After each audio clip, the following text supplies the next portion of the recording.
Today we will be discussing about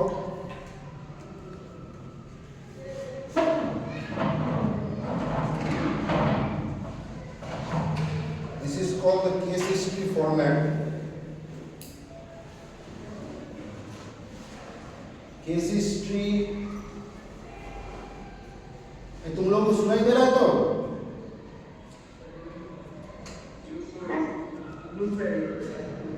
हाँ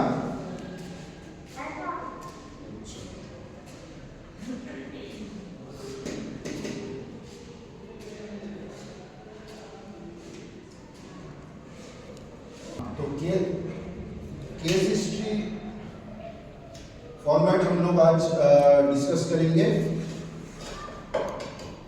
case history এখন পড়িস না একটু পড়ে পড় ক্লাস নিচ্ছি।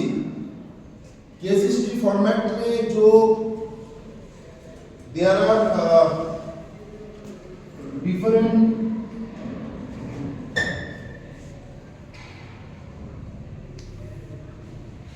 different part. The first part is the demographic and informative details. उससे पहले कि केस हिस्ट्री हम लोग क्यों लेते हैं, why do you take case history and why it is important? Now case history gives us the preliminary information about the child ना, जब एक बच्चा आता है तो उसके जो preliminary information है and that is very important और वो इंफॉर्मेशन केस हिस्ट्री फॉर्मेट में हर एक चीज जो जितना भी पॉइंट्स है शायद वो दिखने में लगेगा कि ठीक है तो क्या है, उसका इंपॉर्टेंस क्या है,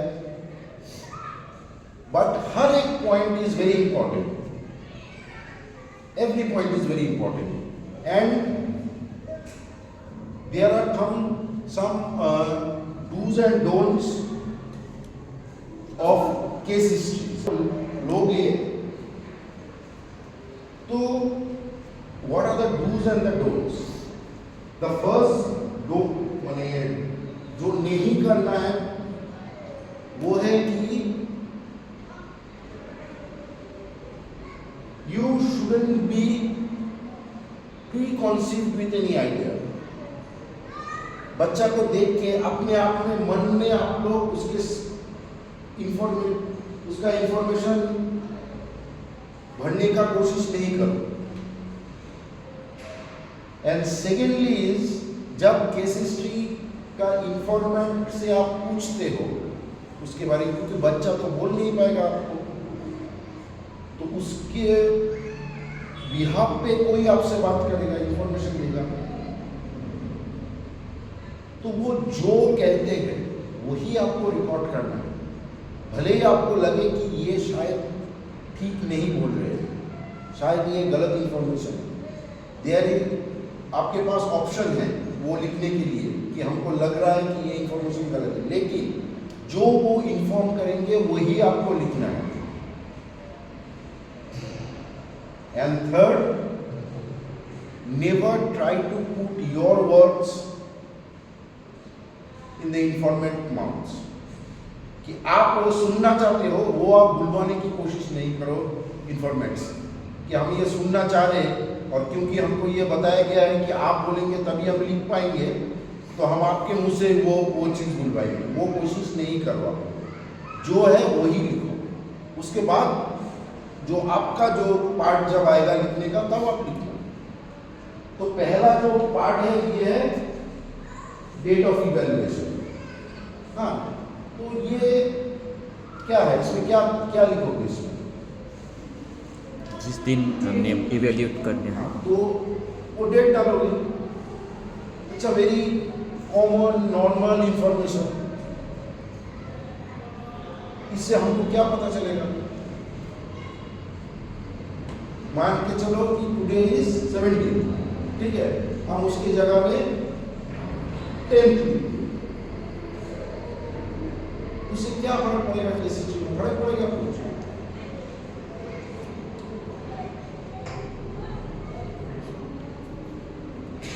का ये पहला जो डेट ऑफ इवैल्यूएशन है ये डिटरमाइन करेगा कि केस हिस्ट्री कितना पुराना है। मान के चलो कि आपके सामने एक 6 साल का बच्चा है, उसके पास केस हिस्ट्री है, वो केस हिस्ट्री आपको दिखाया। तो केस हिस्ट्री स्कूल का जो बच्चे लोग हैं सबका केस हिस्ट्री है। अब आप लोग भी केस हिस्ट्री लोगे, तो वही केस हिस्ट्री को आप कॉपी पेस्ट कर सकते हैं। नहीं, क्यों नहीं करोगे? क्योंकि those are old case histories. जो बच्चा अभी 7 में पढ़ रहा है, वो जब प्रेप में भर्ती हुआ था, प्री प्राइमरी में भर्ती हुआ था, तब जाके तब उसका केस हिस्ट्री लिया गया। 8 साल 9 साल हो गया उसका। तो वो डेट डिटरमाइन करता है कि केस हिस्ट्री कितना पुराना है, दोबारा केस हिस्ट्री का जरूरत है कि नहीं। ठीक है, वही बोले ना कि every information in a case history is equally important, no matter how normal or common it might sound. The second is the child name. इसमें क्या लिखोगे? What you will write? Can you repeat again? बच्चा का नाम। ठीक है, এটা তো স্বাভাবিক যে যার কেস হিস্ট্রি নিচ্ছিস তার নাম। এবার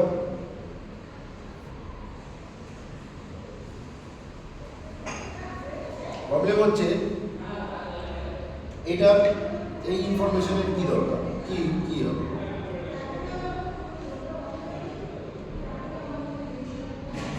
মানে রামের জায়গায় যদি শাম হয় তাহলে what difference is going to make? তো অন্য ব্যাপার হয়ে যাবে। কি ব্যাপার হয়ে যাবে? যার হিস্ট্রি বের করছি আমরা, সেটা তো ওর হলো না। তো না না, অ্যাজ আ টিচার তোর কি ফারাক পড়ে? কারণ তোর কাছে এটা বুঝতে পারবো না যে সেটা ওর। এক্স্যাক্টলি, তাহলে নামটা এই জন্যই ইম্পর্টেন্ট যে unless and until the name is correct তুই তো জানতেই পারবি না যে এটা কার case history. Second is date of birth and age. You have to write both the date of birth and the age. In some cases, you might not get the right date of birth.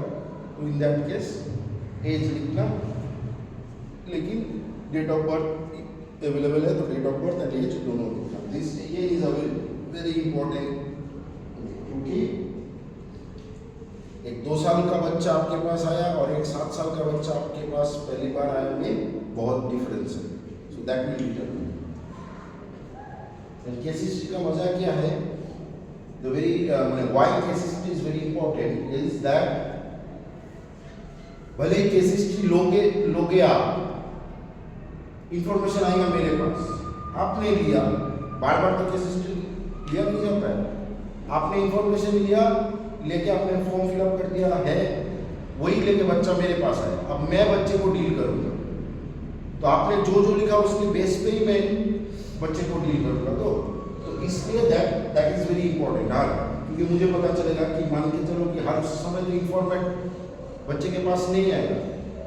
तो case history में अगर गलत नाम लिखा हुआ है, बच्चे के पास केस हिस्ट्री है और बच्चा ने हमको दिया, बच्चा बोल नहीं पा रहा है अपना नाम, तो मैं तो गलत नाम से उसको पुकारूंगा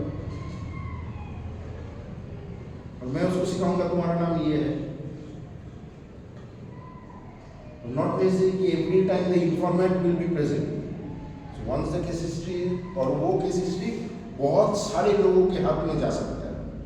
तो जो लिखा है उसके ऊपर वो मैंने बच्चे के कोर्स ऑफ एक्शन वो ठीक करेगा। वो स्पीच थेरेपिस्ट के पास जा सकता है, ऑडियोलॉजिस्ट के पास जा सकता है, स्पेशल एजुकेटर के पास जा सकता है, रियल प्रोफेशनल्स के पास जा सकता है। हर कोई तो लेगा नहीं केस हिस्ट्री तो एक बार ही लिया जाएगा। इसके बाद है जेंडर, बच्चे का जेंडर क्या है, ये आप लोगों को टिक मारना है। उसके बाद आता है आधार मदर टंग, ना मेल फीमेल आधार, उसके बाद मदर टंग। ठीक है, मदर टंग इसमें क्या लिखी घंटा मधुवर्ण, बोलना मधुवर्ण যার বাংলা হবে যার বাংলা, যার হিন্দি হবে হিন্দি, যার নেপালি হবে নেপালি, যার ইংলিশ হবে ইংলিশ। ঠিক আছে, এইবার হয় ইনফরম্যাট নেম। ইনফরম্যাট নেম মানে এবার বলো বাচ্চাটার খবর যে দিচ্ছে তার নাম। Exactly. So who is giving the information? That is informant name, ठीक है, एंड दैट इज রিলেশন এখানে কি লিখবি তার সাথে বাচ্চাটার কি সম্পর্ক এক্স্যাক্টলি। এইটা উপর অনেক কিছু ডিপেন্ড করবে। বাবা ইনফরমেশন দিচ্ছে, মা দিচ্ছে, दादा दादी दे रहा है, नाना नानी दे रहा है, चाचा चाची दे रहा है, पड़ोसी दे रहा है, या टीचर दे रहा है, it can be anyone, but the relation of the child will determine, बाद में जो इंफॉर्मेशन है उसका ऑथेंटिसिटी डिटरमाइन करेगा कि कितना सही इंफॉर्मेशन हमको मिल रहा है। सो ये देखो तो कि अभी तक ये यहाँ तक जितना भी है, these are very common information, very common information, लगभग हर फॉर्म में ये रहता है, लेकिन the importance of this information तो कहीं पर ये, and this is the basic, ये पहला चीज होता है जो बच्चे का इवैल्यूएशन होता है, and if you make any mistake it will carry forward, बाद में जितना जाएगा वो गलत इंफॉर्मेशन ही जाता रहेगा। So case history is very important, माने information evaluation of a child, reliability of information, ठीक है, गुड फेयर गुड, माने इसका मतलब क्या है, कितने अच्छे से उन्होंने इंफॉर्मेशन बताया। रिलायबिलिटी, नॉट रिलायबिलिटी माने उस पर कितना भरोसा कर सकते, ऑथेंटिक कितना है इंफॉर्मेशन, कितना गुड है, फेयर है, पुअर है, और रीजन देना पड़ता है कि क्यों मुझे लगा कि ये गुड है, क्यों, because the mother is giving और फादर इज गिविंग। सो ये हम लोग मान के चलेंगे कि बच्चे के बारे में सब इंफॉर्मेशन माँ बाप को पता है, लेकिन वही अगर पड़ोसी हो गया तो इट विल बी क्वेश्चनेबल, वो अगर टीचर हो गया तो that will be again questionable, क्योंकि वहाँ यहाँ पर और आएगा। इसके बाद एड्रेस, कॉन्टैक्ट नंबर, ईमेल, ठीक है, ये तो चलो। Second part is family and social, देखते हो चीज না মানে এটা বলছিলাম family and socio economical history, family history और सोशियो इकोनॉमिकल हिस्ट्री बच्चे के बारे में। First is father name, second is education, third is occupation. पिताजी का नाम लिखना है, उनका एजुकेशन क्वालिफिकेशन लिखना है, ऑक्यूपेशन लिखना है, ठीक है जी। बाবার नाम, কি কাজ করে কতটুকু পড়াশোনা এবং কতদূর পড়াশোনা করে। তারপর হচ্ছে মাদার্স নেম, মার নাম, সেম ইনফরমেশন, এডুকেশন, অকুপেশন, ঠিক আছে, এটা মার লিখতে হবে। Third is family type. Family টাইপটা কি, নিউক্লিয়ার, জয়েন্ট, এক্সটেন্ডেড, মানে জয়েন্ট ফ্যামিলি নাকি বাবা মার সঙ্গে আলাদা থাকে নাকি কি বলতো এক্সটেন্ডেড ফ্যামিলি মানে হচ্ছে কাকু কাকিমার কাছে থাকে, नाना नानी के पास रहता है, मामा के पास रहता है बच्चा, ऐसा है। न्यूक्लियर फैमिली है कि माँ बाप बच्चा, जॉइंट फैमिली है बच्चा। अब ये इंफॉर्मेशन से हमसे क्या मतलब, हमें क्या मतलब इस इंफॉर्मेशन से, की कोई भी चाहिए। हाँ सर एक तो मालूम पड़ेगा कैसा माहौल है उनका फैमिली में। ओके, और मान के चलो कि let me be more precise कि एक बच्चा में आपका न्यूक्लियर फैमिली में टिक हुआ और एक में जॉइंट में टिक हुआ, तो what difference does it going to make as a teacher, ये information what difference it's going to make. Attention हुआ एक पॉइंट का बाबा को বুঝতে পারলাম না কোনটা বল, মানে যে ফ্যামিলি চার্টটা আপনি একটু বুঝিয়ে বলবেন, মানে এই পয়েন্টটা কেন এত ইম্পর্টেন্ট। এটা আমি এখন বলিনি তো, আমি তো জিজ্ঞেস করছি, আমিও জিজ্ঞেস করছি যে কেন এটা ইম্পর্টেন্ট আমিও জিজ্ঞেস করছি এটা কেন ইম্পর্টেন্ট মনে হচ্ছে? তার ইকোনমিক স্ট্যাটাস বোঝা স্যার যায়। নিউক্লিয়ার ফ্যামিলিতে থাকলে তো বাচ্চাদের শুধুমাত্র তার বাবা মাকে দেখেই বড় হচ্ছে।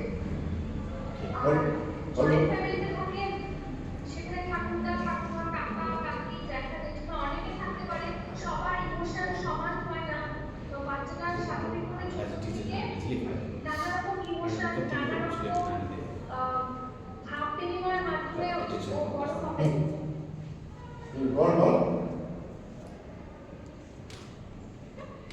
বল শুনছি। সবসময় যে আদর পাবে তা না, যেহেতু সবার মানসিকতা সমান না, কেউ একটু কড়া শাসনে রাখতে পারে তাকে, কেউ বা ভালোবাসতে পারে, মানে এরকম বিভিন্ন রকম মানসিকতা আলাদা আলাদা ধরনের যে মানুষ হয় বাচ্চাটি, সেটা সবসময় সহজাত হবে ও ছোট থেকেই। যে পৃথিবীতে শুধুমাত্র ভালোবাসা বলেই সবকিছু হয় না, কেউ বকাও দেবে, সব রকম মিলিয়ে মিশিয়েই সমাজ থেকে বাস করতে হবে। আর জয়েন্ট ফ্যামিলিতে থাকাটা একটা বিশাল বড় প্লাস পয়েন্ট এটা থাকে। এটা তো একটা অ্যাসপেক্ট গেল। And as a teacher why it is important? শিক্ষক হিসেবে এই ইনফরমেশন এটা হচ্ছে অ্যাজ এ টিচার কেন এটা ইম্পর্টেন্ট? আমার প্রশ্নটা তাই। বল তোরা বল, অন্য কেউ और कोई? कितना सोशली वो इन्वॉल्व है, वो अगर जान पाएंगे तो उन लोगों को हेल्प कर सकते हैं उसी हिसाब से। First, which is this information will determine the language exposure of the child. ठीक है?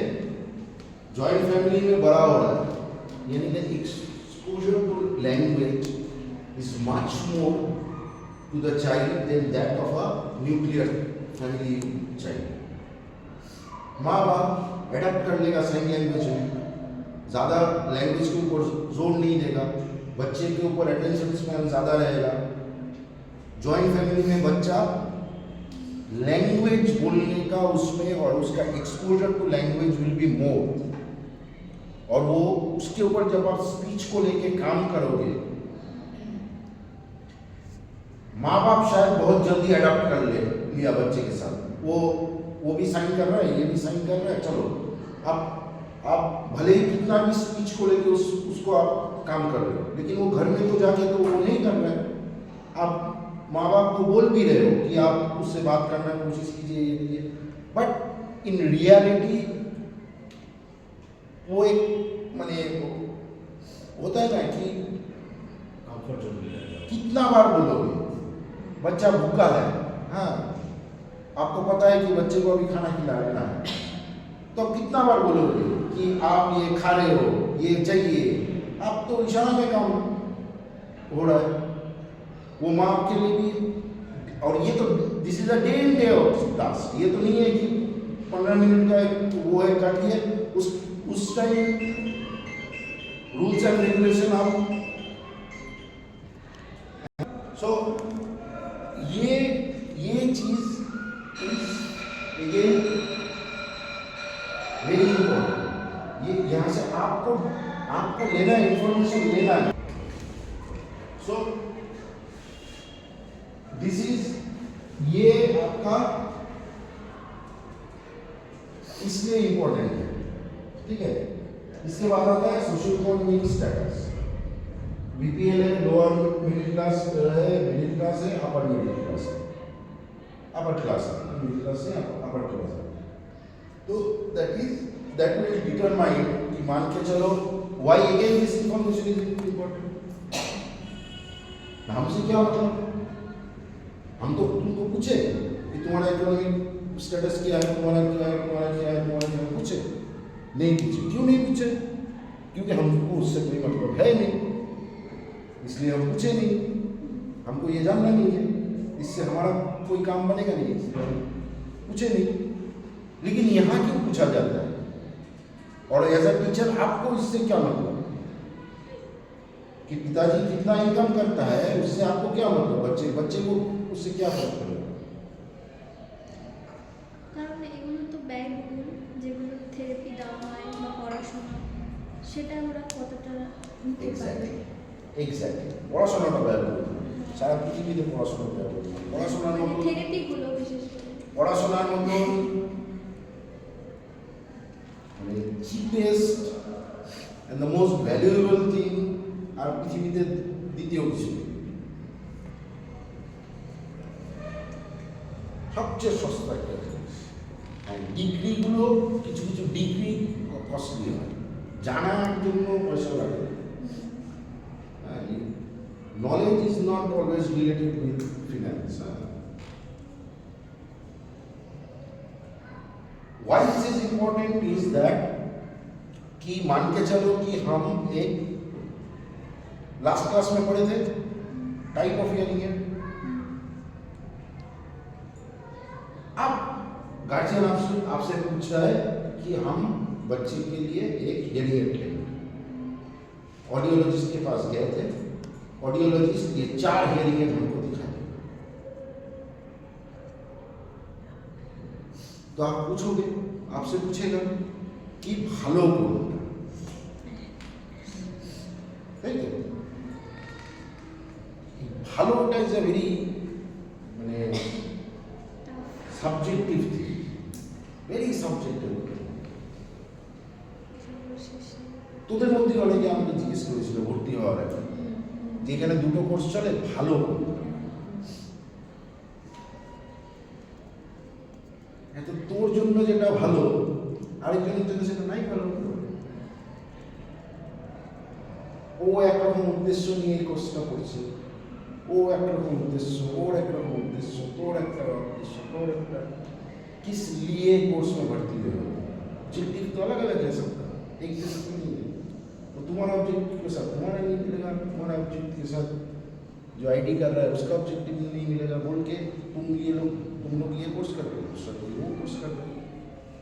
तो हियरिंग एड का बारे में क्या है कि हियरिंग एड उसको चाहिए, आप कौन सा, तो दैट विल डिटरमाइन। अगर आप बोल दिए कि देखो मल्टी चैनल हियरिंग एड बहुत अच्छा है, हाँ है अच्छा है मल्टी चैनल हियरिंग एड अच्छा है। अब उसका दाम क्या है, एक का दाम मान के चलो 1 लाख 1.5 लाख रुपया एक का दाम है, 2 चाहिए तो 3-3.5 लाख रुपया चाहिए। Electronic equipments it always come with the longevity, उम्र भर का नहीं होता, लाइफ लॉन्ग नहीं होता। बट हियरिंग एड जब एक इंसान इस्तेमाल करता है वो लाइफ लॉन्ग चाहिए, उसको चाहिए। ऐसा नहीं है कि 6 महीना इस्तेमाल करके बंद कर दिया हो जाएगा ना, वो तो चाहिए उसको। और because it is a hearing aid is a dash device, a hearing aid is a dash device, it dash like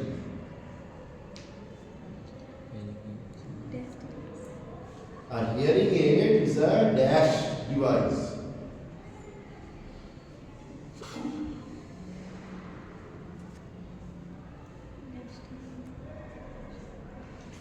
तुम लोग को सुनाई दे रहा है? हाँ तो जवाब दो।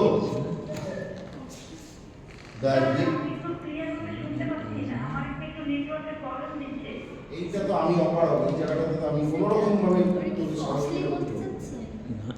কস্টলি বলতে স্যার চাচ্ছেন? আমার আজকে শুনছি আপনাদের নেটওয়ার্কের প্রবলেম হচ্ছে, মাঝে মাঝে শুনতে পাচ্ছি না। আমার প্রশ্নটার উত্তর এটা নয়, আমি এই প্রশ্নটার উত্তর করিনি, আমি একটা প্রশ্ন করেছি a hearing aid is a dash device, fill in the blank. Sir আরেকবার কোশ্চেনটা বলুন। The hearing aid is a dash device, blank fill in the blank. Expensive device.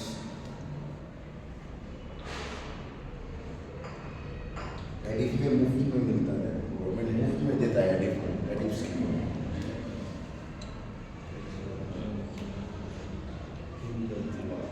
So Subjective. always remember, stick to the basic when answering a question. Always, as a teacher, always try to stick to the basic. কঠিন করে কোনো জিনিস বোঝার চেষ্টা করবি না, কঠিন করে কোনো জিনিস জানার চেষ্টা করবি। আগের দিনের ক্লাস অ্যাটেন্ড করেছিলি অনলাইনটা समझ में आया था हाँ और उसका आगे वाला दिन जब यहाँ आके क्लास किए थे कौन सा ज्यादा समझ में आया यहाँ आके और ऑफलाइन क्यों बोले कि हम सामने बैठा है ना ही मेरा आवाज उतना कुछ खास है ना हम दिखने में बहुत ही वो है कि हम खड़ा है कि तुम लोगों को समझ में आएगा ना क्यों कम्युनिकेटটা ভালো হচ্ছে ना প্র্যাকটিক্যালি দেখাটা একটা না না অ্যাটেনশন সবার রিয়াকশন দেখে আপনি পড়াতে পারছেন সেটা আমার সেটা আমাকে জিজ্ঞেস করতে পারি যে আমি কোনটা পাবো আপনার বডি ল্যাঙ্গুয়েজ দেখে আমরা শিখতে পারছি সব এখানে আমরা সবাই এখন The basic thing is last class was a technical class. उसमें ज़्यादातर technical terminology यूज हुआ है, which you people are not comfortable with. As simple as that. इसलिए तुम लोगों को कम समझ में आया. And the best part is that I know that कि तुम लोगों को कम समझ में आया. क्योंकि मैंने उसको आसान तरीके से उन लोगों के सामने प्रेजेंट नहीं किया. I presented it the way it was. जो टेक्निकल टर्म्स था टेक्निकल टर्म्स में तुम लोगों को प्रेजेंट कर दिया. तुम लोगों को कुछ समझ में आया, समझ में नहीं आया. तुम लोगों को लगा कि तुम लोगों को समझ में आया. समझ में क्यों नहीं आया हमको कहाँ से पता चला? ये जो पहला सवाल किया उसमें because the basic thing is a hearing aid is an electronic device. A hearing aid is an electronic device, and whenever it is an electronic device, it needs power. Because it is an individual device, it runs with a battery, and you have to purchase a battery. The more powerful the hearing aid, the more costlier is the battery. So there is a recurring cost for a hearing aid. So when you recommend a hearing aid, always remember कि बंदा खाली hearing aid तो चलो इधर उधर से हाथ पैर मार के पैसा जोड़ लिया बच्चे के लिए है इधर उधर से, लेकिन उसका recurring cost वो bear कर पाएगा कि नहीं. महीने का 300-350 हो गया, वो bear कर पाएगा कि नहीं उसको इस्तेमाल करने में. So that will determine ये वाला. सेकेंड इट विल डिटरमाइन कि तुम उसको बच्चे को कुछ रिकमेंड कर रहे हो कि बच्चे को ये कराइए, ये थेरेपी कराइए या ये खरीद के दीजिए, वो पेरेंट्स वो एफोर्ड कर पाएगा कि नहीं. सो दिस विल डिटरमाइन कि तुम्हारा रिकमेंडेशन बेस्ड ऑन कि जहाँ पर पैसा खर्चा का बात है that it will determine the socio-economic status. क्योंकि माँ बाप को तो हर बार बोला कि ये कुछ इकोनॉमिक सही नहीं है, आप अफोर्ड कर पाओगे तो is this a it's not a what to say, it's not a nice thing to ask to a parent कि बच्चे के लिए अफोर्ड कर पाओगे. So as a teacher you have to be sensible, unless and until you are sensible towards your student. Because you see, you cannot, that I always believe, even after this 25-26 years of teaching, I always believe that you can never teach. It is a myth. You cannot teach someone. So what is the role of a teacher if we cannot teach? We can only felicitate the learning quest of the child. एक इंसान सीखना चाहता है, लेकिन जल खा. एक इंसान सीखना चाहता है और उसको पता नहीं है. कैसे सीखते हैं, कैसे करते हैं, कैसे दैट वी विल फेलिसिटेट। और सीखने का बहुत सारा पाथ होता है, there are different path to learn a thing. As a teacher our duty, my duty is उसमें आपके लिए कौन सा सही है वो डिटरमाइन करके देना, वो आपके सामने प्लेस करना। And the second thing is which will be easier for you. ये ऐसा भी सीख सकते हो, ऐसा भी सीख सकते हो, ये थोड़ा लंबा होगा, ये थोड़ा शॉर्ट होगा, तो दोनों आपके सामने रखना। आप चूज करो किस में सीखोगे, क्योंकि एक बच्चा ऐसे सीखेगा, एक बच्चा उसे वैसे सीखेगा। ऐसा नहीं है कि फ्लैट एक बच्चा सीखता है। काउंटिंग करते हो, उंगली में काउंटिंग सिखाया करते हो ना, जब एडिशन करते हो, हाँ 20 काउंट करो, 20 काउंट करो उंगली में। ऐसे ऐसे करो ना, करो करो करो। 1 2 3 4 5 जा 6 7 बस 20 काउंट किए, हाँ जी। हाँ 20 काउंट करो।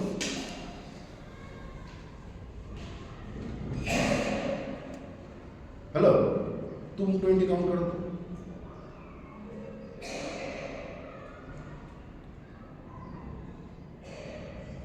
हेलो दैट ये 3 इंसान 3 टाइप से 20 को काउंट किया। অনেকে এটা ধরে না, আবার এখানে এই তো চাপে 3, তো ওরটা ঠিক না ওরটা ঠিক। সবারটাই ঠিক। Exactly. যে যেভাবে comfortable. So this is what as a teacher you have to understand, appreciate and follow. Important কি যে 20টা কাউন্ট করতে পারে কিনা, কিভাবে করছে, that is an individual choice. So as a teacher our duty is to present that कि 20টা গুনতে জানতে হবে। দেখলি তো ये এক নিজের সামনে দেখলি যে 3টে লোক 3 ভাবে খালি काउंटिंग का 3 भाग बोले।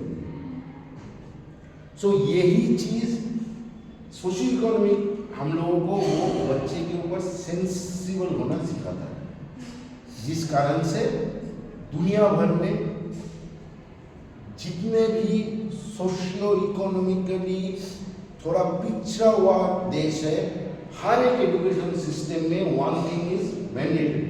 पता है वो क्या है? स्कूल्स में is uniform. School uniform is mandatory. Why? Because कभी भी किसी भी हालत में ये बच्चा क्या पहन रहा है, पहन के आया, और ये बच्चा क्या पहन के आया, वो ना हम एज अ टीचर मुझे वो डिटरमाइन करने देगा बच्चे को, ना बगल वाला डिटरमाइन कर सकता है। Whereas in a developed economy, school uniform is there is no such concept of school uniform. आप देखोगे कि बच्चा घर का जो जो जो मर्जी है, हाँ obviously it has to be a decent cloth, वो पहन के वो स्कूल जाता है। Whereas in a developing economy वो एजुकेशन में पहला में करता है, and that is to in a elementary education it's a must. कि कपड़े से किसी भी हालत में बच्चा कहाँ से आया वो डिटरमाइन नहीं कर पाएगा, क्योंकि वो स्टेज में अगर बच्चा सोशियो इकोनॉमिकली वो साइकोलॉजिकली डिप्रेस हो गया तो वो बहुत नुकसानदायक होता है पढ़ाई लिखाई में। सो इसीलिए as a teacher you this information is very important to you कि ऐसा कुछ ना करो जो वो नहीं कर पाएगा। अगर लगे कि इट इज वेरी इंपॉर्टेंट तो आप एज अ टीचर उसका ऑल्टरनेट ढूंढो कि इसका कोई ऑल्टरनेट है कि नहीं इन टर्म्स ऑफ फिनेंस। उसके बाद है टोटल सिबलिंग्स। सिबलिंग्स মানে ভাই বোন কতজন আছে, আর birth order of the patient. Patient মানে হচ্ছে বাচ্চা, ঠিক আছে? এটা আমরা পেশেন্ট লিখবো না, এটাকে আমরা চাইল্ড করবো। হ্যাঁ রিমেম্বার, এটা আমরা এই ফরম্যাটটা আমরা চেঞ্জ করব, এটাকে চাইল্ড করবো। তাহলে ফার্স্ট সেকেন্ড থার্ড তারপরে ড্যাশ দেওয়া আছে, মানে কত নম্বর।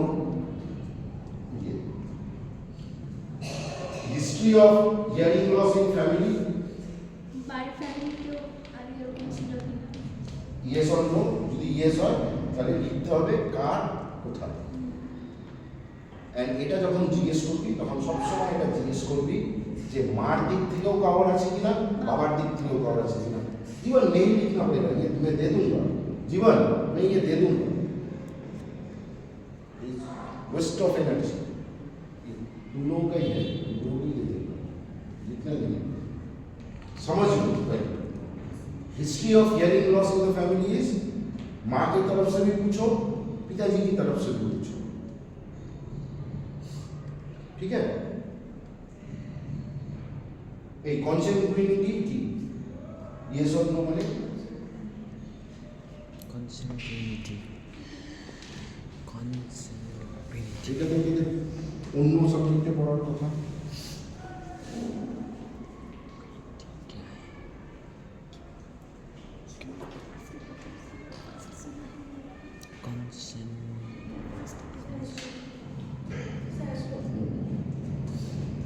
कॉन्सेंट्रेटिविटी डिग्री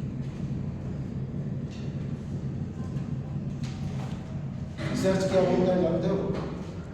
रिसर्च ये बोलता है कि हम लोगों का जो याद रखने का शक्ति है ना, वो दिन पर दिन डिक्लाइन हो रहा है। क्यों? क्योंकि ये हमारा जो दिमाग है ना, इट्स वेरी फैसिनेटिंग ऑर्गन। ये दो किस्म से काम करता है। इसमें एक गोडाउन है और एक शोरूम। शोरूम में काम का चीज रखते हैं, टक टक करके कुछ के वो डाल देते हैं, और गोडाउन में बहुत सारा चीज है। द प्रॉब्लम इज पहले इंसान वो गोडाउन को भी ढंग से रखता था। यहाँ पर गाना है, यहाँ पर इंसान का नाम है, यहाँ पर इस चीज़ का इंफॉर्मेशन है, इस चीज़ का इंफॉर्मेशन है। जब शोरूम में वो इंफॉर्मेशन नहीं मिलता तो गोडाउन में हम लोग ढूंढते थे, लेकिन हमको पता था यहाँ पर है, तो वहाँ थोड़ी देर इधर उधर करने से उसको तो टाइम मिल जाता, तो लेके प्लेस कर देते। टेक्नोलॉजी ड्रिवन में हम लोग का प्रॉब्लम हो गया, वो कबाड़ बन गया। उसमें ये इतना है, उसमें ढूंढने से नहीं मिलता है। और दिमाग जो होता है वो बहुत बढ़िया है, उसको जैसे ट्रेन करोगे वैसा काम करेगा। जैसे बोलोगे उसको, जैसे तुम बोलोगे वो एकदम एग्जैक्टली वैसा काम करेगा। तुम बोलो हमको ठंड लग रहा है, हमको लग रहा है हमको ठंड लग रहा है, देखो बॉडी कांपना शुरू कर देगा। तुम बोलोगे ना कहाँ ठंड है, ठंड नहीं लग रहा है। जाते हो ना शादी में दिसंबर महीने में, जाते हो तो देखना खाली वो दिमाग को बोल के रखा, अभी आपको ठंड नहीं लग रहा है, बगल वाला कांप के मर जा रहा है, तुमको ठंड नहीं लग रहा है। तुम खाली कोई लॉजिक नहीं है। वो 12 डिग्री में हर इंसान को ठंड लगेगा, वो दुनिया का किसी भी कोने का इंसान हो उसको ठंड लगेगा। खाली तुमने दिमाग को बोल दिया कि आज इतने बजे से इतने बजे तक हमको ठंड नहीं लगेगा, बस नहीं लगना शुरू हो गया। ये फैसिनेटिंग चीज है। तो जो भी इंफॉर्मेशन करो ना, don't go for a prompt answer. नहीं है उसका ढूंढने का एक तरीका है। जब ढूंढने में टाइम स्पेंड करोगे ना, तो वो ढंग से गोडाउन में रहेगा, क्योंकि इट्स अ प्रोसेस। दिमाग पूरा का पूरा याद रखेगा। देखना है कि इंसान को जब देखते हो और लगता है अरे नाम नहीं याद आ रहा है, लेकिन इसको हम पहचानते हैं। पहला चीज दिमाग में क्या आता है, क्या सवाल करते हो अपने आप से? एग्जैक्टली कि देखे कहाँ पर है, क्योंकि द प्रोसेस तुमको डिटेल उसका नाम तक लेके जाएगा। जब भी तुमको याद आ जाएगा, अच्छा उसका घर में उस देखे थे, देखना टाक करके नाम याद आ जाएगा। वो है तुम्हारे पास, वो गोडाउन में इंफॉर्मेशन पड़ा हुआ है, रास्ता तुमको पता नहीं है, वो इंफॉर्मेशन जब भी ये ढूंढो, कुछ भी ढूंढो, तो don't always depend on a click of a button. Never ask Google और ChatGPT और an AI what is this. वो इंफॉर्मेशन तब का काम आएगा, 2 दिन बाद पूछेंगे वो नेवर नेवर आंसर।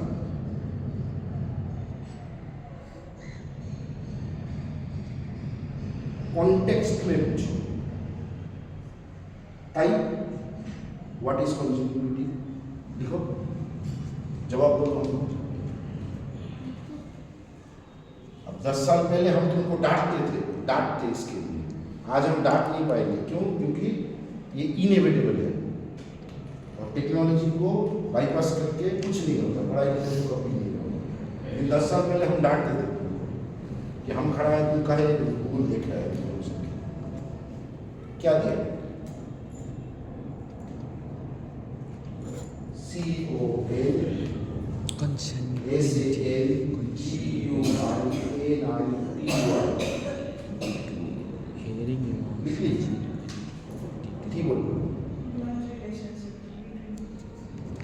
बोलो ठीक है रक्तेर সম্পর্ক हेलो दिस इज कॉन्टिन्यूटी, ठीक है सर। का रिश्ता हाँ खून का रिश्ता। কোন কার রাস্তা নেই হলো, তাহলে এইখানে কি লিখবি?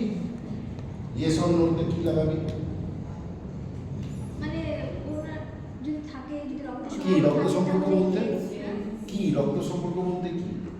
মানে ওই যে যার ফ্যামিলিতে হিয়ারিং লস আছে কিনা, হ্যাঁ। ওনার সঙ্গে বাচ্চাটার রক্তের সম্পর্ক আছে কিনা ওটা।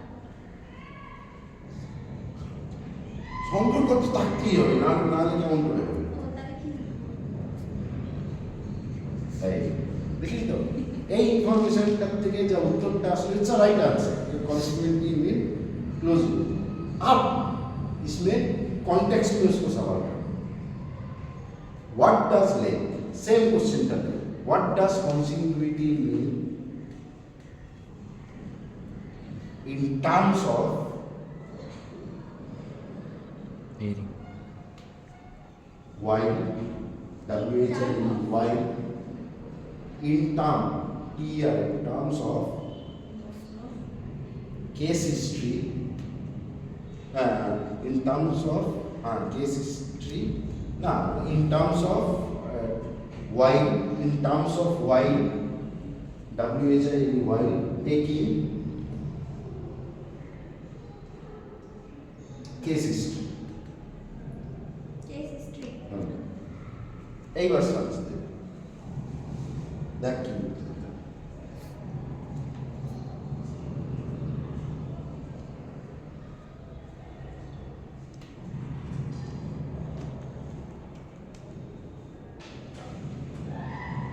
কি উত্তর দিচ্ছে? রোগীর মা বাবার মধ্যে রক্ত সম্পর্ক আছে কি না, অর্থাৎ তারা জন্মগতভাবে আত্মীয় কিনা। হলো ঠিক আছে। কি আছে? So, you have to learn to use the artificial intelligence. If you don't know how to use artificial intelligence, role reverse हो जाएगा।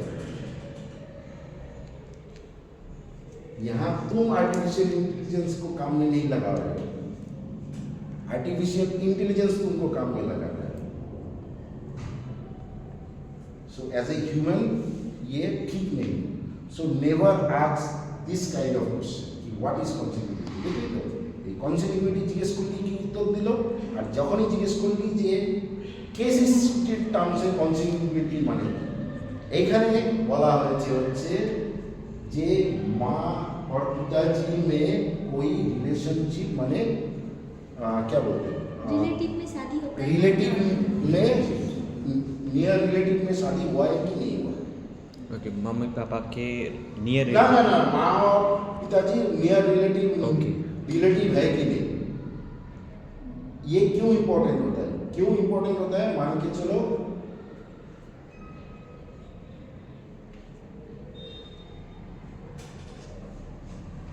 but apart from this nonsense political jargon, religion is a fascinating thing. It's a fascinating thing. इससे बढ़िया कुछ होता नहीं। Irrespective of which religion you believe, the beauty of Hinduism is it is a very scientifically developed thing। गोत्र क्या है? जानिस गोत्र লিনেজ কাকে বলে জানি না। এই ধর তোর গোত্র কি? কাশ্যপ। कास्ट हमारे जवन बड़ौदा स्टोरी पता है उसका क्या है? हाँ ननद तुम्हारा पता है? हमारा गोत्र वो है बाखू बात क्या है ये? What are these? সবাইকে চিহ্নিত করার জন্য हाँ, these are all the name of rishis. ঋষি। ঋষি এগুলা একটা ঋষিদের নাম, and it is believed that we all are, এটা হিন্দুইজমের belief that we are all descendant of that particular rishi. তার মানে কি যে we carry a particular DNA,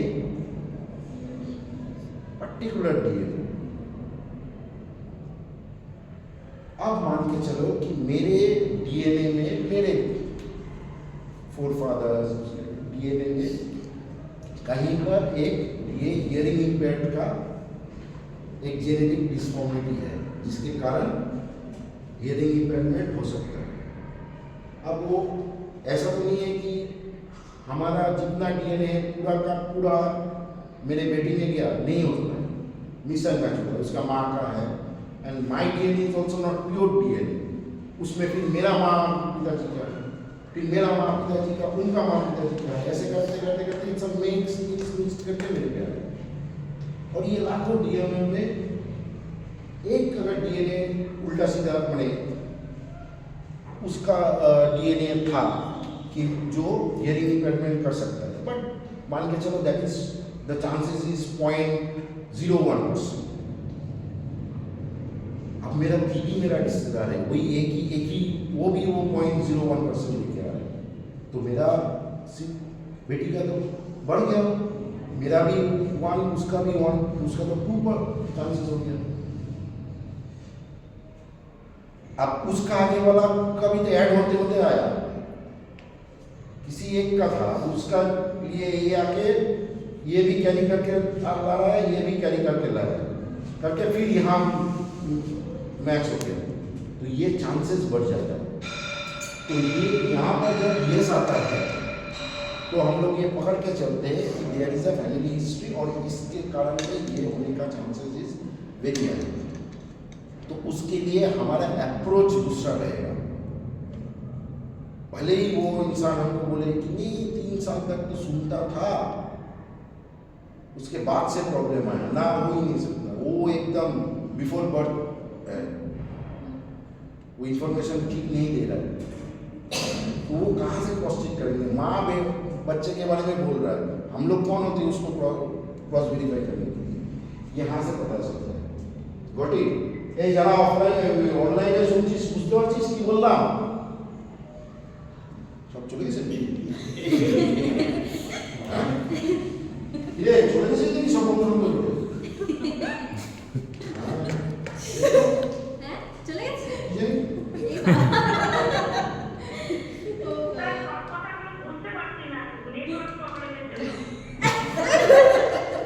বাকিরা দেখে আছে,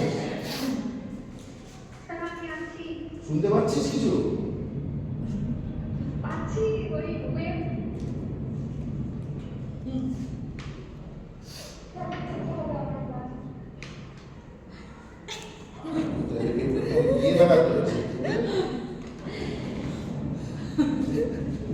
আচ্ছা সেটা তো গেল।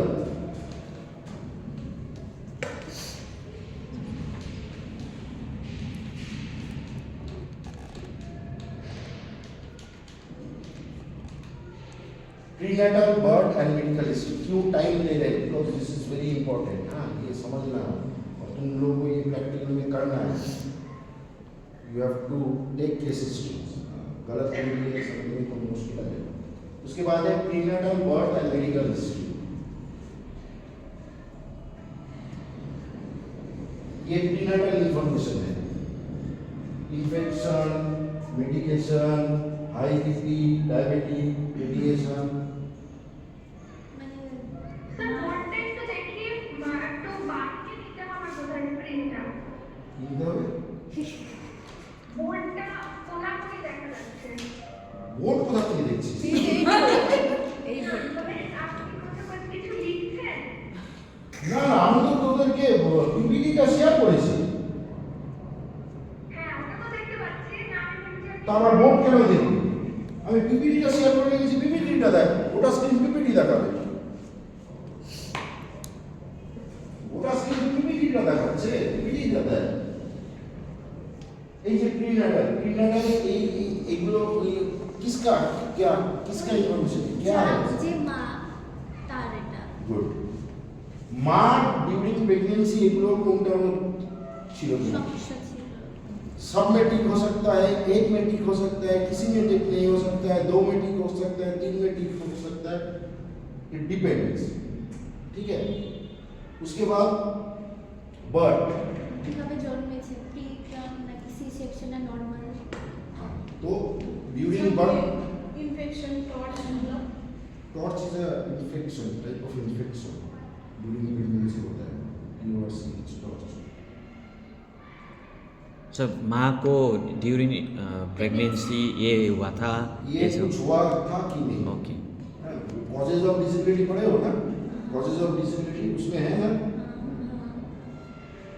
उसमें क्या था? যে মার প্রেগন্যান্সির অবস্থায় কোনো হ্যাঁ ওখানে ছিল না যে মা অটোটক্সিক ড্রাগস নেয় কিনা, আর অটোটক্সিক ড্রাগস মানে অ্যালকোহল টাইপের সিগারেট হ্যাঁ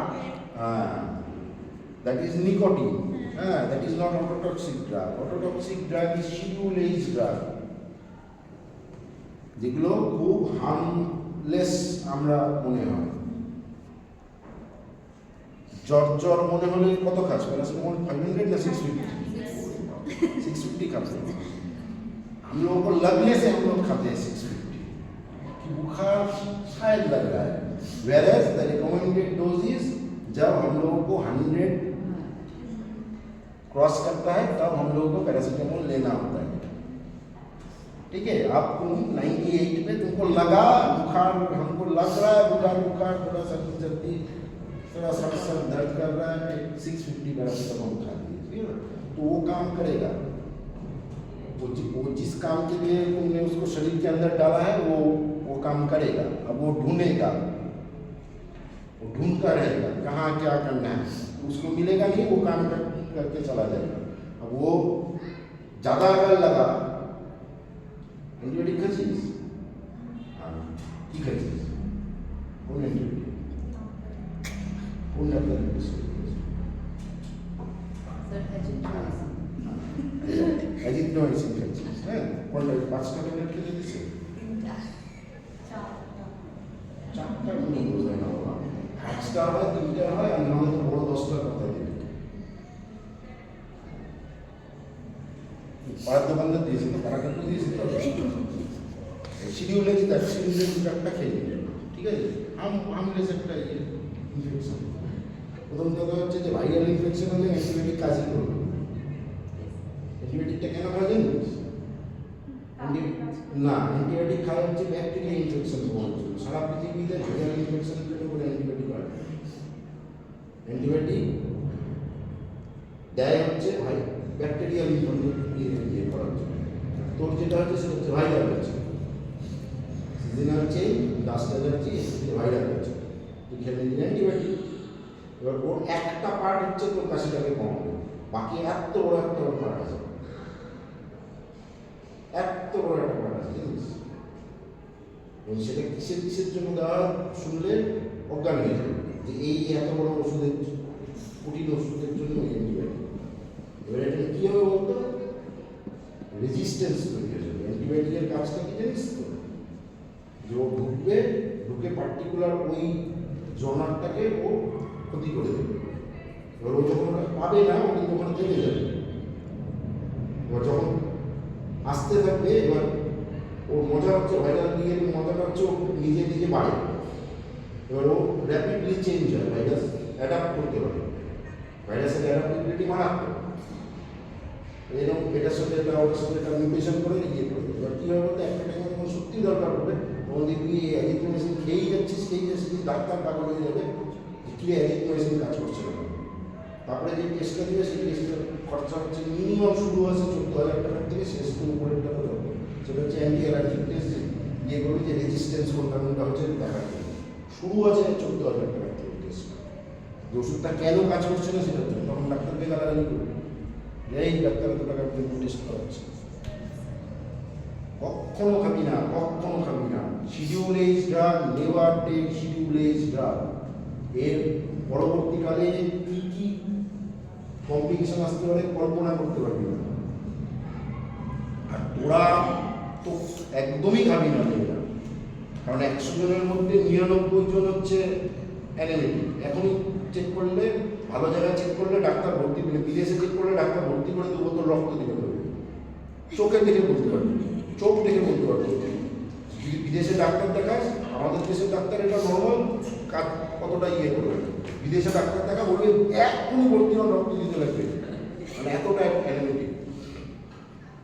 9-এর উপরে তো কারোর হিমোগ্লোবিন, 9-10-এর উপর তো কারোর হিমোগ্লোবিন হওয়ার কথা না, তো 10ও হওয়ার সম্ভাবনা। তার মধ্যে এইগুলো করতেছিস, ডোন্ট ডু দিস। এটা হাসির কথা না, কোনো সিরাপ কোনো কিছুই ডাক্তারকে না দিয়ে আগে লোকগুলো খাটাখাটি করছিল, কেমন লাগবে? যে পাড়ার একজন যদি ক্লাস 5-এর পাস যদি এরপরে টিউশনি পড়ায়, বললো যে আমি তো 5 পাস করছি, আয় আমার কাছে পড়াই, তুই বলবি যে আমি এত ডিগ্রি করে আমি পড়াবো না, পড়াবি, কেমন লাগবে? ডাক্তারগুলো তো পড়াশোনা করছে রে বাবা, এগুলোর জন্য পড়াশোনা করছে। খাবি না, ওষুধ খাবি না, ওষুধ খাবি না। এখন একটা ওই খেলি, কিন্তু গন্ডগোলের খেলি। এটা কখনো ডাক্তার ছাড়া কখনো কখনো কখনো খাবি না। শিডিউলের ভীষণ ক্ষতি করে বাবা, কল্পনা করতে পারবি না। এখন এর জেনেটিক মিউটেশন মারাত্মক হচ্ছে। Be very careful, don't take self medicine, over the counter medicine. Sir English थोड़ा बताइए ये वाला, ये आप भी बताइए। वही बोले कि मत खाओ दवाई, शेड्यूल एज दवाई never buy over the counter, बिना डॉक्टर के नेवर। उसमें लिखा हुआ है बाबा, उसमें एकदम पीछे देखना, वो बॉक्स करके लिखा हुआ है टू बी टेकन अंडर माने registered medicine practitioners, under supervision, dose उसमें लिखा हुआ है, देखना। जो दवाई में dose as prescribed by medicine मैंने डॉक्टर्स लिखा हुआ है, माने वो डॉक्टर ही बोलेगा तुमको खाने के लिए, you can not decide whether you want it और नॉट। और जो तुम ओवर द काउंटर ले सकते हो उसमें देखना डोज लिखा हुआ है कि बच्चा है तो इतना ml, बड़ा है तो इतना ml। और जो दवाई नहीं खा सकते उसमें लिखा है कि डॉक्टर बोलेगा तभी खाओ, नहीं तो मत, डोज हम नहीं बता पाएंगे। It's as simple as that. Don't take schedule H medicine without proper, इससे कॉम्प्लिकेशन बहुत हो जाता है, अभी पता नहीं चलेगा। एब्सोल्युटली देयर आर माने नो कोई माने जितना kidney failure cases last 20-25 years में हिली डिजीज में बढ़ा है ना, इसके लिए 90% इज रिस्पॉन्सिबल ये शेड्यूल एज मेडिसिन। वहाँ का तो एक माने गांव में तो जो चिप्स बेच रहा है वही दवाई बेच रहा है, वही डॉक्टर है। হাতুড়ে ডাক্তার থাকে কিছু কিছু। अरे हाथुड़े डाक्तारों ना, वो 8-10টা 15টা যে অ্যাজিথ্রোমাইসিন, আরে অ্যাজিথ্রোমাইসিন ডাক্তার প্রেসক্রাইব করে না কাছে, কে কাকে কবে শিখিয়েছিল, দুনিয়া ভর লোক অ্যাজিথ্রোমাইসিন খেয়ে যাচ্ছে, কার কোন দিন কাজে লেগে গেছিল। अरे एंटीबायोटिक वैसे थोड़ी ना होता है बाबा, वैसे नहीं खाना होता है। Antibiotic is a very serious stuff, very serious stuff. Antibiotic is the last resort of treatment, उसके बाद कोई ट्रीटमेंट नहीं है। Antibiotic is very serious stuff, वो टप टप करके खाने वाला चीज नहीं है। मत खाओ, मत खाओ, लड़की लोग को बिल्कुल मत खाओ, इसका साइड इफेक्ट भयंकर है। अच्छा, एक और হচ্ছে যেটা বাট, হ্যাঁ, full term, pre term, normal C section forceps, কোন सा ये? কিভাবে জন্মেছে? হ্যাঁ, না না, প্রেগন্যান্সিটা ফুল টার্ম মানে বাচ্চা ইয়ে ছিল জন্মটা। ওটাই তো বলছি।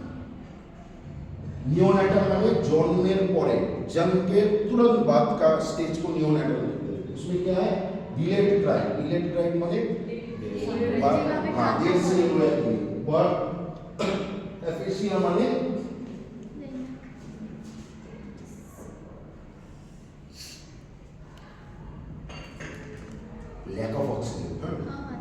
बट एफोसिया मतलब होচ্ছে लैक ऑफ ऑक्सीजन, बच्चे को जन्म के बाद ऑक्सीजन देना पड़ा कि नहीं पड़ा, ठीक है।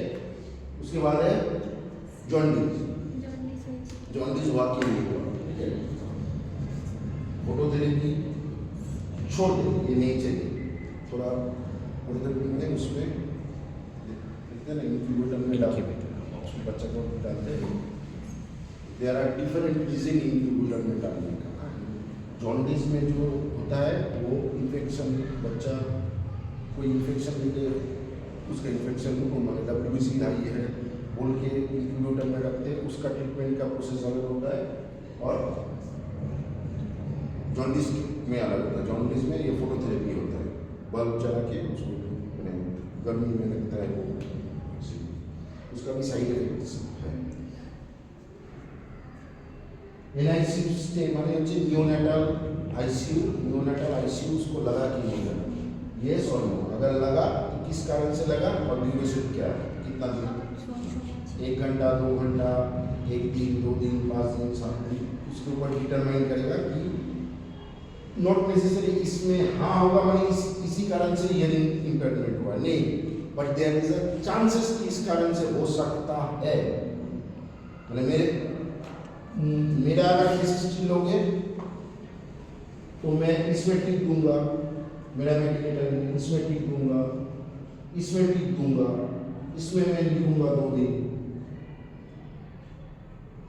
तो टच मेरा भी तो हियरिंग इम्पेयरमेंट उसका है नहीं, तो नॉट नेसेसरी कि ये होने से ही हियरिंग इम्पेयरमेंट हुआ, there might be other, but ये दिस इंफॉर्मेशन इज एसेंशियल कि उसमें बाकी इंफॉर्मेशन के साथ जब हम लोग इसको क्रॉस चेकिंग करेंगे तब हम डिटरमाइन करेंगे कर सकते हैं द। इसके बाद पोस्टनेटल में बाद में मेनिंजाइटिस हुआ था कि नहीं, मॉन्सन मीजल्स हुआ था कि नहीं, हाई फीवर हुआ था कि नहीं, सीजर्स हुआ था क्योंकि ईयर डिस्चार्ज बनेंगे, ear infection, regular basis ear infection होता है कि नहीं, ये सब मेडिकल हिस्ट्री डालना है মানে বাচ্চাটা অবভিয়াসলি কথা। পোস্টনেটাল মানে এইটার পর থেকে পুরোটা বাচ্চা, এইখান থেকে বাচ্চা, আর মার জন্য বাচ্চা কিছু হবে না, এইটুকু পর্যন্ত মা ইজ ইম্পর্টেন্ট, এইটার পর থেকে আর কোনো মার কোনো প্রবলেম নেই, বাচ্চা अपने आप में, ठीक है। आज यहाँ तक रहते हैं।